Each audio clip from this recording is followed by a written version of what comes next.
It took me a long time to realize that I wasn't at fault for what happened to me. I don't think everybody goes through life thinking about child sex trafficking in the United States. I know for me, I didn't. Not until it happened to my family.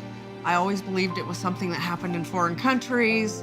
You hear about it on the news, but to find out that it happened in my own backyard and that it can happen to the most normal of families and the most normal of children and how quickly it could happen, that's when I decided to take up the fight. Nacole, you, one after the other, went after everyone. Right. So we started with the sex trafficker. He was sentenced to 26.5 years. Okay, that's number one. Then you decided to go after one of the Johns. He got 14 years. He got 14. So she wasn't done yet.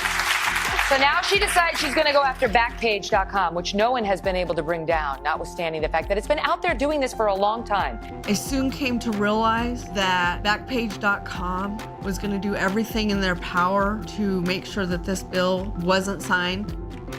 Backpage argues that Senate Bill 6251 would violate Section 230 of the CDA. We spoke with that mother from Washington. She came here to Santa Monica today to join the consumer watchdog group. They're calling for tech companies to be held responsible when children are trafficked for sex online. These advocates are speaking out against current federal law, which says internet providers are not responsible for the content they host. Internet freedom, First Amendment freedom on the internet, does not include trafficking in children for sex acts. This is big time profit, hundreds of millions of dollars for this company, and Google, according to the Senate report, shares in the profits. They say Google defends the online freedom of speech law because it helps bring in large revenue. The report claims that in 2001, Google earned over $1 billion from advertisers posting unlawful materials related to child trafficking.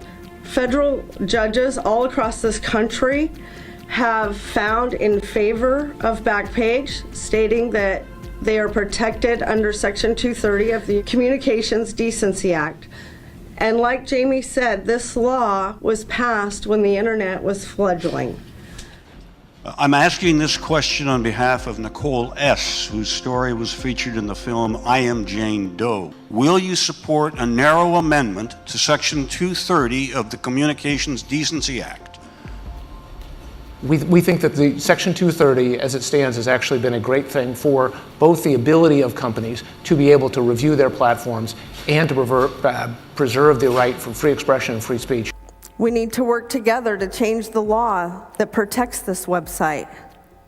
It's Section 230 of the Communication Decency Act. Nacole winds up not only suing Backpage in a civil action, but pushing to get the law changed in several states and pushing for national legislation that would shut down Backpage and protect women everywhere. Hiding behind old laws and the mantra that somehow any action on the internet is free speech. That claim to be protecting First Amendment rights while at the same time allowing my little girl to be sold on a website as a weekend special is wrong. And she won that fight too.